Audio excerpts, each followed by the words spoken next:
kasih Anda masih menyaksikan Berita Papua hari ini. Dan bagi Anda yang baru saja bergabung bersama kami, akan kami hadirkan kembali untuk Anda 3 berita utama kami hari ini.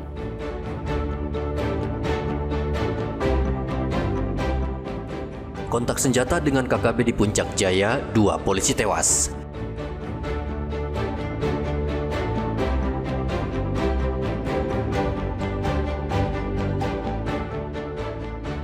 Seorang pemuda tewas diterkam buaya saat memancing di Sungai Sorong.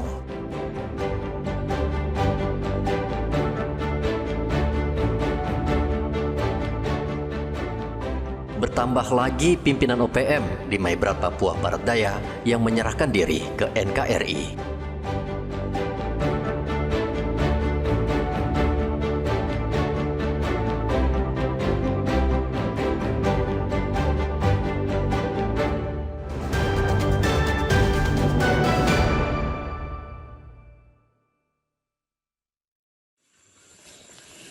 Anggota organisasi Papua Merdeka kembali menyerahkan diri dan kembali ke pangkuan NKRI. Kali ini seorang tokoh penting bernama Yeremias Faumair.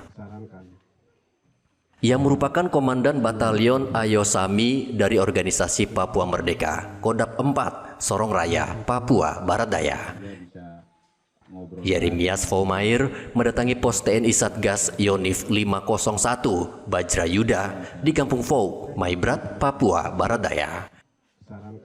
Yeremias menyatakan kesetiaan kepada Negara Kesatuan Republik Indonesia dengan mencium bendera merah putih. Yeremias menyerahkan diri karena kerinduannya terhadap keluarga yang selama ini ia tinggalkan karena memanggul senjata melawan aparat keamanan. Hari ini kita telah melaksanakan kegiatan pemutihan terhadap saudara Yeremias Faumair. Ini merupakan kelanjutan dari yang sebelumnya kita telah berhasil untuk mengajak dari keluarga yang bersangkutan, ibu dan 3 orang anaknya untuk kembali ke kampung. Kami Satgas juga menjelaskan bahwa kita di sini tugasnya tidak lain untuk menciptakan keamanan sehingga pembangunan di Kampung Fok ini dapat berjalan dengan baik.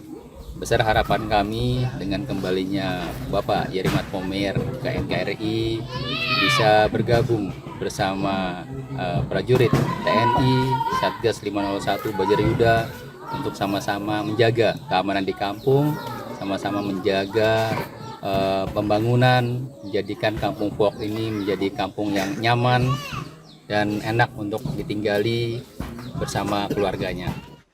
Dan Satgas mengajak Yeremias Faumair untuk hidup lebih baik dan tidak lagi melakukan hal yang merugikan diri sendiri dan keluarga.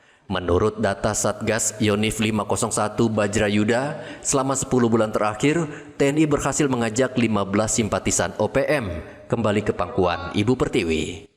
Dari Maibrat, Papua Barat Daya, Hendra melaporkan.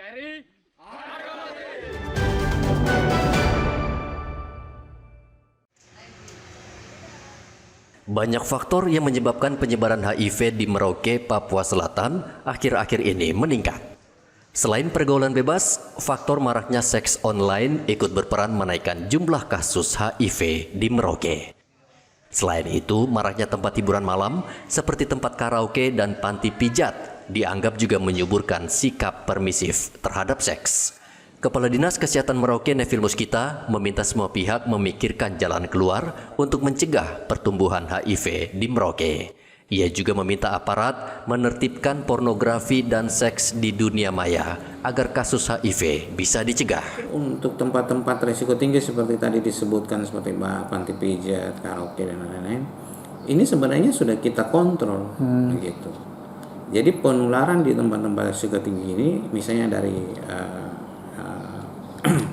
pekerjanya itu sudah kita minimalisir karena kita kontrol tiap bulan gitu. Jadi justru penularan yang sekarang terjadi ini di masyarakat, di masyarakat yang mungkin saja yang bersangkutan sudah tahu status HIV-nya dan menularkan ke orang lain, tapi mungkin lebih banyak belum tahu status HIV sehingga dia berperilaku berisiko akhirnya menularkan.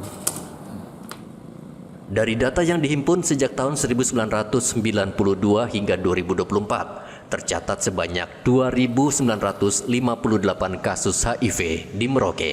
Hingga bulan Maret 2025, angka HIV bertambah 30 kasus.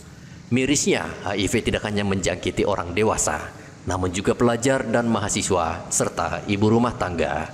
Muhammad Ridwan melaporkan dari Merauke, Papua Selatan.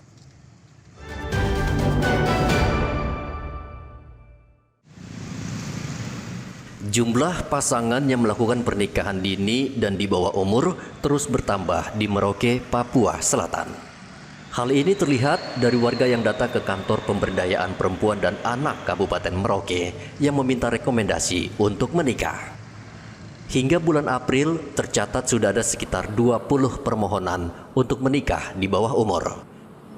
Menurut Sekretaris Dinas Pemberdayaan Perempuan dan Anak Merauke, Eri Akib, seluruh pasangan yang datang untuk menikah sudah dalam kondisi hamil, padahal mereka belum cukup umur. Jadi kalau untuk pernikahan dini biasanya kami mendapat surat dari kantor agama, nanti kami balas. Artinya dari sini dia minta rekomendasi bahwa anak ini boleh nggak menikah. Padahal tapi kalau dia di bawah umur jelas kami menolak.